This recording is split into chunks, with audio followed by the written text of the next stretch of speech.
Dear friends, ரைட்ங்களா? யோசேப்பு தன்னை உலகத்தால் கரைப்படாமல் காத்துக்கொண்டான். தானியேல் தன்னை உலகத்தால் கரைப்படாமல் காத்துக்கொண்டான். வாங்க செய்திக்கு போவோம். ஆண்டவர் மீண்டும் இந்த காலையில நம்மோடு பேசுகிற வார்த்தை எஸ்ஐயா 58:11 வசனம். கர்த்தர் நித்தமும் உன்னை நடத்தி. எவ்வளவு பெரிய பாக்கியம்! இது எல்லாருக்கும் கிடைக்கிற வாக்கியம் அல்ல. ஆண்டவர் நித்தமும் நடத்துகிற ஒரு வாழ்க்கை. ஆண்டவர் அவரால் தெரிந்து கொள்ளப்பட்டவர்களை நித்தமும் நடத்துகிற தேவன். உலகத்துல இருக்கிற கோடிக்கணக்கான மக்களை ஆண்டவர் நடத்துகிற தேவன் அல்ல. ஆனால் அவரால் தெரிந்து கொள்ளப்பட்ட மக்களை ஆண்டவர் நித்தமும் நடத்தக்கூடிய தேவன். யோசேப்பு வாழ்க்கையை நாம் பார்ப்போமானால் தேவனால தெரிந்து கொள்ளப்பட்டவனாக இருந்தார். எதற்காக? தேவனுடைய நோக்கத்துக்காக. தேவனால தெரிந்து கொள்ளப்பட்டவங்க ஒவ்வொருவரும் தேவனுடைய நோக்கத்துக்காக ஆண்டவர் அவர்களை பயன்படுத்துகிறார்.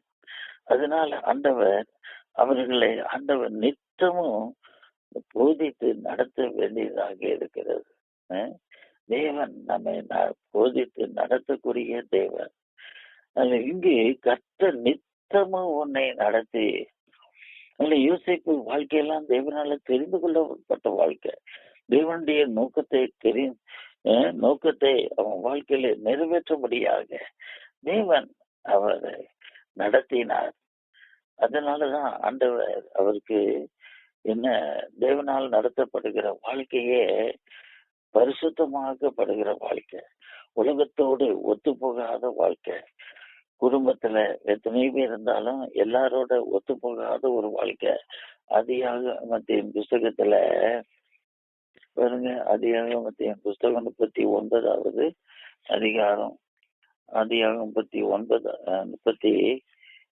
அதிகாரம் நினைக்க வேண்டும். ஆதியாகமம் 37வது அதிகாரம், ஆதியாகம் 37வது அதிகாரம் பாருங்க, 2வது வசனம். யாக்கோபுடைய சந்ததியின் வரலாறு. யோசேப்பு 17 வயதுல தன் சகோதரருடனே ஆடுகளை மேய்த்து கொண்டிருந்தான். அந்த இளைஞன் சில்பால் என்னும் தன் தகப்பனுடைய மறுமனையாட்டுகளின் குமாரரோடு இருந்து அப்படி துன்மார்க்கத்தை தன் தகப்பனுக்கு சொல்லி வருவான். பார்த்தீங்களா? தன் சகோதரரோடு கூட ஆடுகளை மேய்ச்சான். ஆனா அவருடைய துன்மார்க்கத்தோடு ஒத்து போகல. அவர்களோடு சேர்ந்து துன்மார்க்கத்தை ஜீவிக்கல. அந்த காரியங்களை எல்லாம் தன் தகப்பனுக்கு சொல்லி வந்தான். பார்த்தீங்களா? ஏன்னா இவன் பிரித்தெடுக்கப்பட்ட ஒரு வாழ்க்கை, பாவத்தோடு ஒத்து போகாத ஒரு வாழ்க்கை. இன்னைக்கு எல்லாம் உலகத்தை ஒட்டி வாழ வேண்டும், உலகத்துக்கு ஒத்தபடி ஜீவிக்க வேண்டும். அநேகர் அப்படித்தான் ஜீவிக்கிறாங்க. ஆனா ஒரு தேவனுடைய பிள்ளையினுடைய வாழ்க்கை பாருங்க, நாம் ரோமர் 12வது அதிகாரத்துல 2வது வசனம், ரோமர் 12ஆம் அதிகாரம் 2ஆம் வசனம். நீங்கள் இந்த பிரபஞ்சத்திற்கு ஒத்த வேஷம் தெரியாமல். பார்த்தீங்களா? நீங்கள் இந்த பிரபஞ்சத்திற்கு ஒத்தபடி எல்லாரும் போல நாம் ஜீவிக்க முடியக்கூடாது.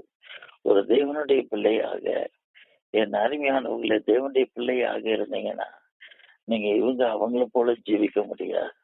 உலகத்துக்கு ஒத்தபடி போக கூடாது. நீங்கள் இந்த பிரபஞ்சத்திற்கு ஒத்த வேஷம் தெரியாது. அதாவது உலகம் வேஷமாக இருக்கிறது, நம்ம பக்தி வேஷமாக இருக்கக்கூடாது. சத்தியத்தின்படி நடக்கிற ஒரு வாழ்க்கை, சத்தியத்திலே ஜீவிக்கிற வாழ்க்கை, தேவனால போதிக்கப்பட்டு நடக்கிற வாழ்க்கை. ஆண்டவர் பாவத்தை வெறுக்கிறார். அவர் உலகத்திலே இருந்தார். ஆனால் நம்ம என்ன பார்க்கிறோம்? அந்த பாவம் இல்லாதவராக இருந்தார். உலகம் பாவத்தினால நிரம்பி இருக்கிறது.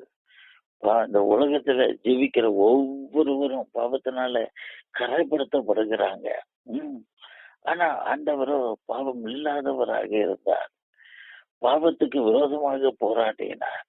கிறிஸ்தவ வாழ்க்கை, ஆவிக்குரிய வாழ்க்கை, அது ஒளியுள்ள ஒரு வாழ்க்கை. ஒளியும் இருளும் ஒத்து போக முடியாது. ஒன்றுக்கு ஒன்று எதிர்மாறாக இருக்கக்கூடிய ஒரு வாழ்க்கை. அதனால பவுல் கலாத்திய சபைக்கு சொல்லும்போது, ஆவி என்றைக்கு மாம்சத்துக்கு விரோதமாகத்தான் இருக்கும், மாம்சம் ஆவிக்கு விரோதமாக இருக்கும்.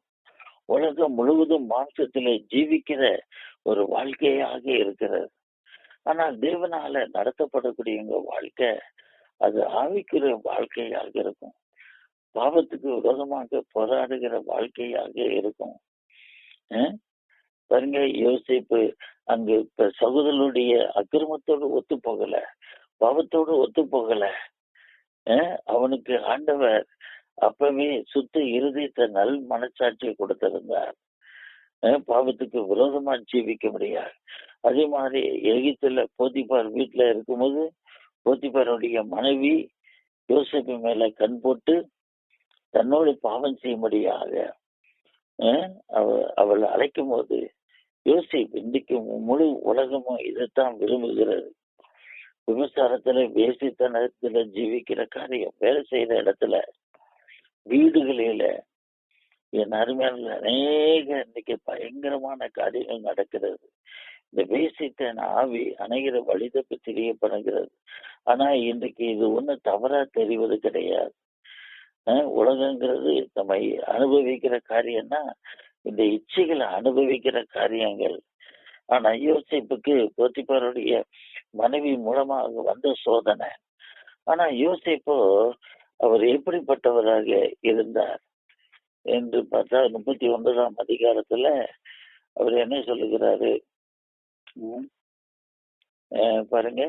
39ஆம் அதிகாரம் 7ஆம் 8ஆம் வசனம். சில நாள் சென்ற பின் அவனுடைய எஜமானி மனைவி யோசிப்பின் இடத்தில் யோசிப்பின் மேல் கண் போட்டு என்னோட சைனி என்றாள். அவனோ தன் எஜமானுடைய மனைவியின் சொல்லுக்கு இணங்காமல் அவளை நோக்கி, இதோ வீட்டிலே என்னிடத்தில் இருக்கிறவைகளில் யாதொன்றை குறித்தும் என் ஆண்டவன் விசாரியாமல் தனக்கு உண்டான எல்லாவற்றையும் என் கையில் ஒப்புவித்திருக்கிறார். இந்த வீட்டில் என்னிலும் பெரியவன் இல்லை. நீ அவருடைய மனைவியா இருக்கிறபடியால் உன்னை தவிர வேறு ஒன்றையும் அவர் எனக்கு விலைக்கு வைக்கவில்லை.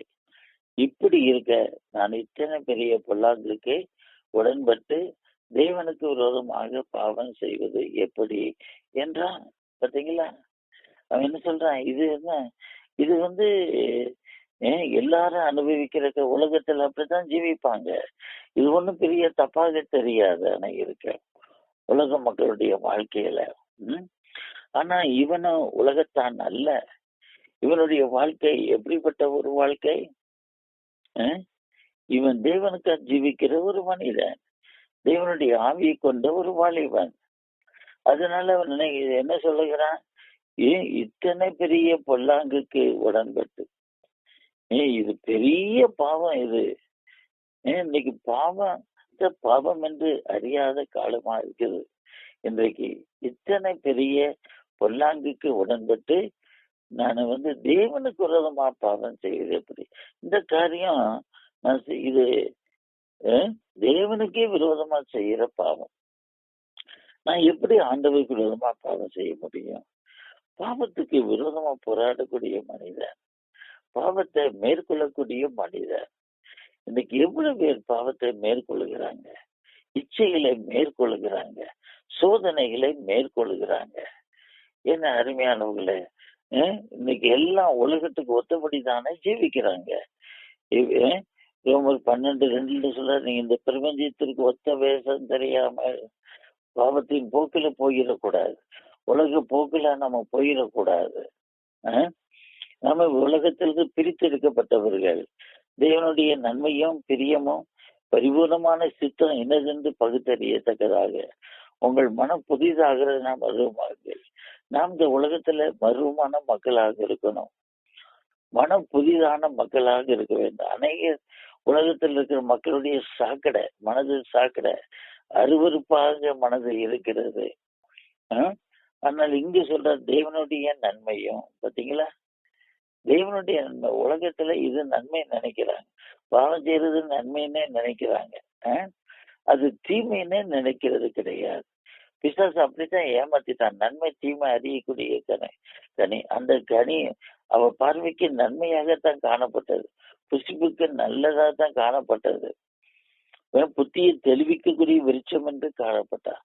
இதுதான் பிசாசுடைய தந்திரம். ஆனால் இங்கு தேவனுடைய நன்மையும் பிரியமும் பரிபூர்ணமான சித்தம் என்னதென்று தேவனால தெரிந்து கொள்ளப்பட்டவர்கள் ஆண்டவர் எப்படி நடத்துகிறார் என்றால், தேவனுடைய நன்மையை பார்க்க, தேவனுக்கு பிரியமானது என்று பார்க்க, தேவனுக்கு பரிபூர்ணமான சித்தம் என்ன, தேவனுடைய பரிபூர்ணமான சித்தம் என்ன, இதுதான் தேவனால நடத்தப்படக்கூடிய உங்க வாழ்க்கை. இதுல கடவுளை சித்தம் என்ன, ஏன் ஆண்டவர் என்னை இங்கு கொண்டு வந்தார், எதுக்கு போத்திபார் வீட்டுல ஆண்டவர் அவனை வைத்திருந்தார், அதுல கடவுளுடைய சித்தம் இருக்குது. கடவுள் இன்னைக்கு எப்படினாலும் ஜீவிக்கலாம். உலக மக்கள் அப்படித்தான் நடக்கிறாங்க. எப்படினாலும் ஜீவிக்கலாம், என்னன்னாலும் பேசலாம், எவ்வளவு பொய்னாலும் சொல்லலாம். அது ஒண்ணும் தப்பே கிடையாது. பொய்யினால நிரம்பின ஒரு உலகம். உடனே சட்டுன்னு போய் சொல்லிடுவாங்க, ஏமாத்திடுவாங்க. எல்லாம் அப்படி ஏமாத்துகிற ஒரு உலகம், மோசம் போக்குகிற ஒரு உலகம். அது தப்பா தெரியாத மோசம் போய்கிட்டோமே, ஏமாத்திட்டோமே, அப்பாட்ட போய் சொல்லிட்டோமே, அம்மாட்ட போய் சொல்லிட்டோமே, ஏமாத்திட்டோமே, ஐயோ நான் செய்யக்கூடாத ஒரு காரியத்தை நான் அப்படி செஞ்சுட்டேனே, மனசாட்சிக்கு விரோதமா செஞ்சுட்டேன். மனசாட்சியே கிடையாது. ஆனா தேவனால தெரிந்து கொள்ளப்பட்டவர்களுக்கு தான் ஆண்டவர் தெளிந்த ஒரு மனசாட்சியை கொடுக்கிறார். ஆண்டவர் துர்மனசாட்சி நீங்கி கழுவப்பட்ட இருதயம், ஆண்டவர் நல் மனசாட்சியை கொடுக்கிறார். இது பரிசுத்த ஆவியான கொடுக்கிற மனசாட்சி. சுத்த இருதயமும் நல் மனசாட்சியும் மாயமற்ற விசுவாசம், இந்த மூன்றில தான் கடவுளுடைய அன்பு பிறகுது. இதுதான் உண்மையான அன்பு, பரிசுத்தமான ஒரு அன்பு.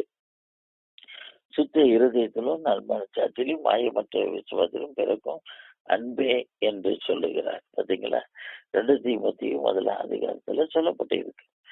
இது அன்பு, இதுதான் உண்மையான அன்பு.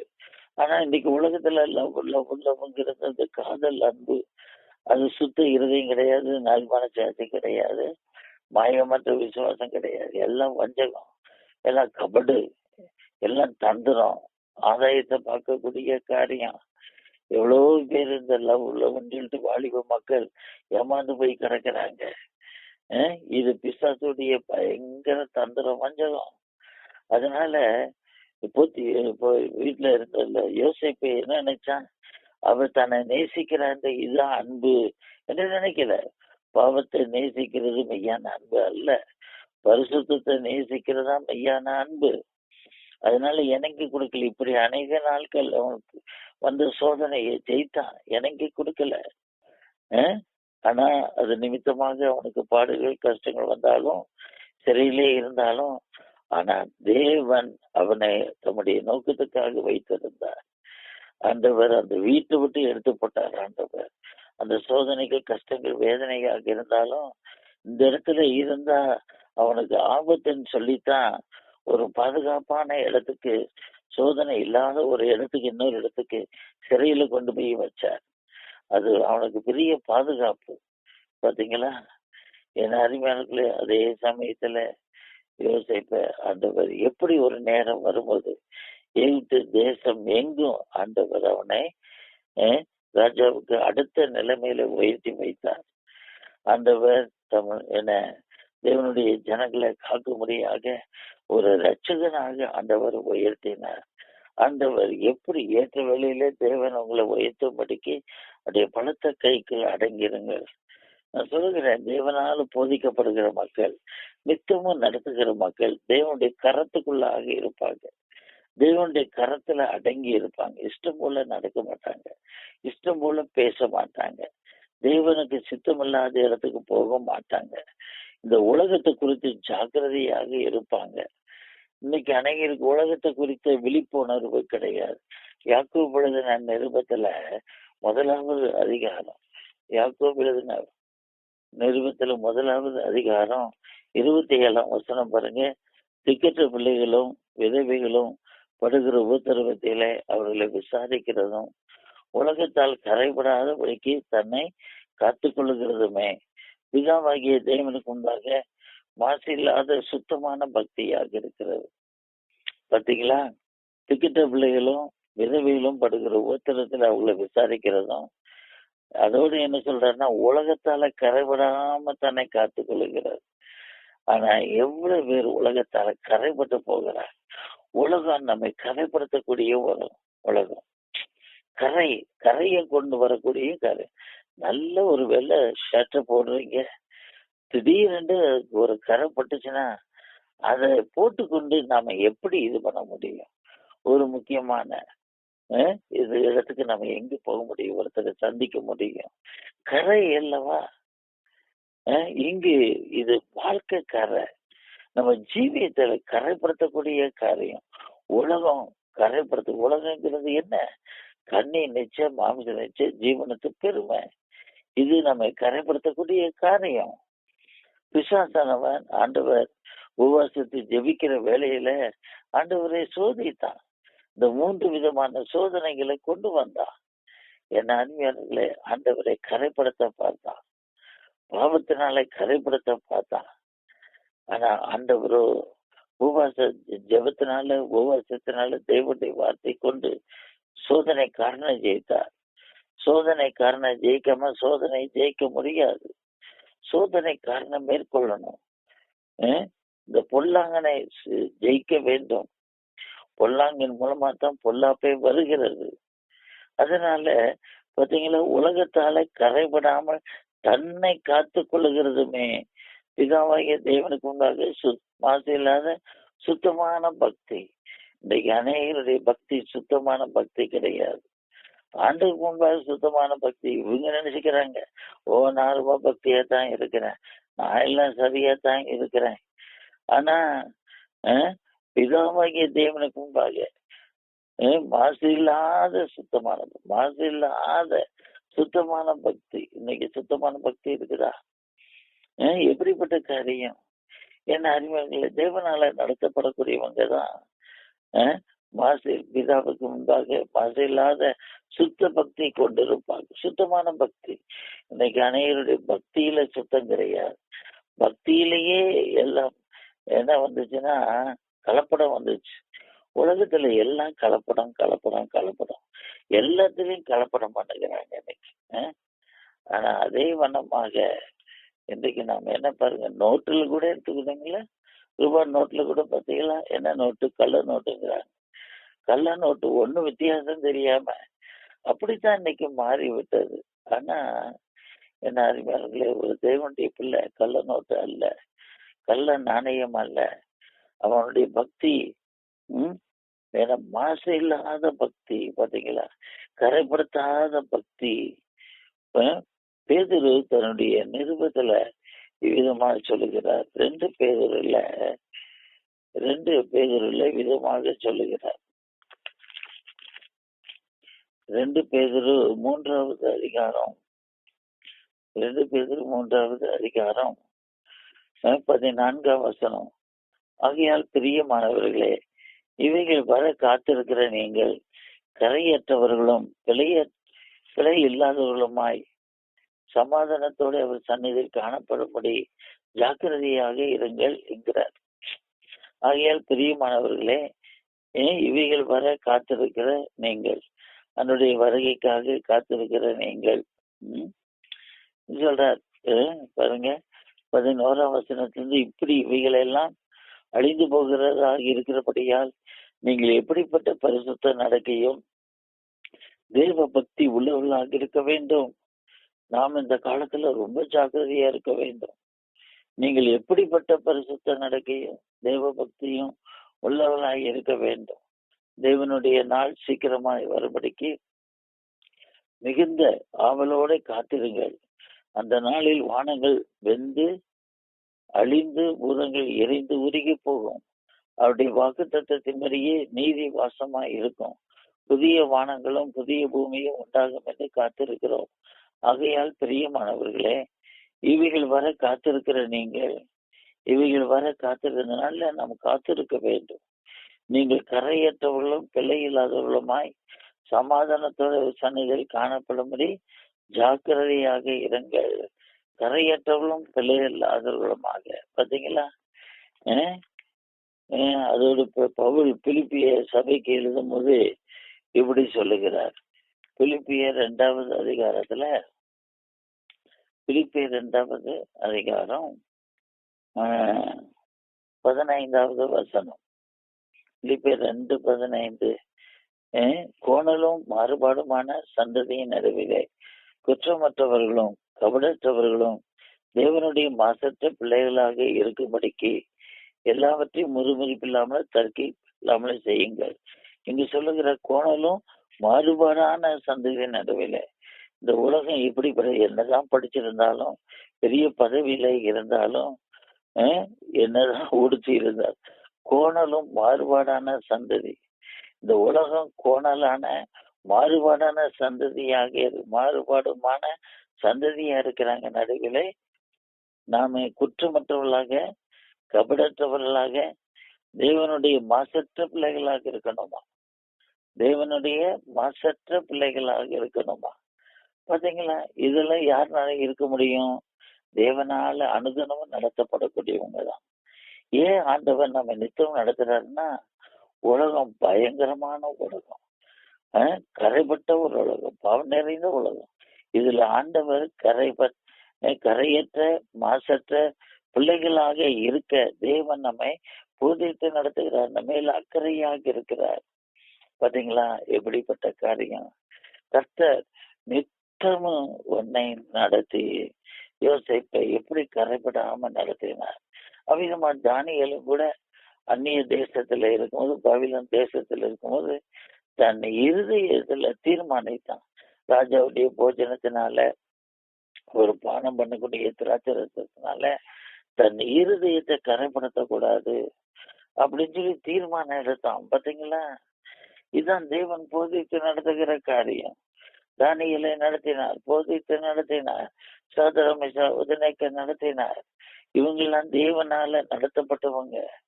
என்ன அருமையானவர்களே, நாம் தேவனுக்குரியவர்கள், தேவனுடைய நோக்கத்தை நிறைவேற்ற வேண்டியவர்கள், தேவனுக்கு சந்தோஷம் கொடுக்கக்கூடியவர்கள். தேவனுக்கண்டு பரிசுத்தமான ஜனமாக ஆண்டவர் சொன்னார். நீங்க எனக்கு பரிசுத்தமான ஜனம். பூமியிலேயே அந்த மற்ற ஜனங்களை காட்டிலும் ஆண்டவர் நம்மை தெரிந்து கொண்டிருக்கிறார். நான் பரிசுத்தரா இருக்கிறது போல நீங்களும் பரிசுத்தமா இருங்க. நம்மை பரிசுத்தத்துக்காக தேவன் நம்மை அழைத்திருக்கிறார். பாத்தீங்களா? அதனால என்ன அருமையானவர்களே, தேவனால நாம் நித்தமும் இந்த உலகத்துல நடத்தப்படுவது எவ்வளவு அவசியம். பாத்தீங்களா? கர்த்தர் நித்தமும் உன்னை நடத்தி, இந்த சாட்சி நம்ம இருக்குதா? எத்தனை பேர் சொல்ல முடியும்? தேவன் என்னை நித்தமும் நடத்துகிறார். ஜெபிப்போம். ஆண்டவரே, இந்த ஜீவனுள்ள வார்த்தைக்காக சோதரம். உங்களுடைய பரிசுத்தவான்களை, உங்களுடைய பிள்ளைகளை நீ எப்படி நித்தமும் போதித்து நடத்துகிறீர். யோசிப்பு தன்னை கரைபடாம காத்துக்கொள்ள எப்படி அவனுக்கு சுத்த இருதயத்தை நல் மனசாட்சிய மயமற்ற விசுவாசத்தை கொடுத்தீங்க ஆண்டவரே. ஓ தகப்பனை, எப்படி தானியேல் அபிதமாக ஜீவித்தார். ஐயோ, உலகத்தால கரைபடாம ஜீவிக்கிறது பிதாவாகிய தேவனுக்கு முன்பாக மாசு இல்லாத சுத்தமான பக்தி. ஐயோ, உலகமோ எவ்வளவு பயங்கர கரைப்பட்ட ஒரு உலகமா இருக்குது. மாய நிறைந்த உலகம், அருவருப்பான ஒரு உலகம். ஆண்டவரே, என்னையும் எங்களை பரிசுத்தப்படுத்தும். உங்களுடைய ரத்தத்தினால கழுவுங்க ஆண்டவரே. ஓ தாப்ப, நமக்கு பிரித்தெடுக்கப்பட்டவர்களாக உங்களுடைய நோக்கத்தை திட்டத்தை நிறைவேற்ற தேவரீர் பயன்படுத்தக்கூடிய பரிசுத்தமுள்ள பாத்திரங்களாக ஜீவிக்க அனுக்கிரகம் பண்ணும். இயேசுவின் நாமத்தினால கேட்கிறோம் பிதாவே. நம்முடைய கருத்துல இருக்கிற இயேசு கிறிஸ்துவின் கிருபையும் பிதாவாகிய தேவனுடைய அன்பு பரிசுத்தாவின் ஐக்கியமும் வல்லமை நம்மோடு கூட இருக்கிறார். ஆமென், ஆமென்.